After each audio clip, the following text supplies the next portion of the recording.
کیا اللہ مجھے اس حال میں بھی یاد رکھے گا؟ السلام علیکم ویورز، آپ دیکھ رہے ہیں اسلامک ٹرینڈ۔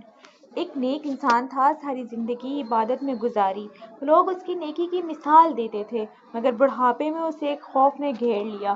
وہ کہنے لگا، میں اللہ کے سامنے کھڑا ہونے سے ڈرتا ہوں، پتہ نہیں میرے اعمال قبول بھی ہوں گے یا نہیں۔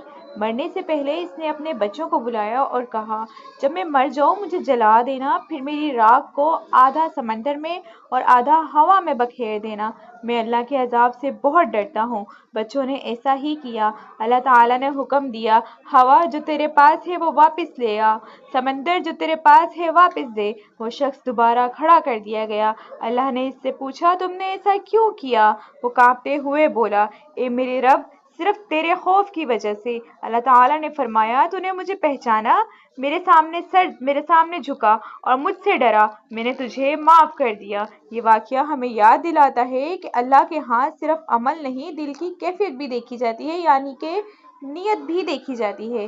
اگر دل میں اللہ کا خوف اور امید دونوں ہوں تو رحمت ضرور ملتی ہے۔ جیسا کہ ہمارے اللہ تعالیٰ نے کہا کہ مجھے جیسا سوچو گے ویسا پاؤ گے۔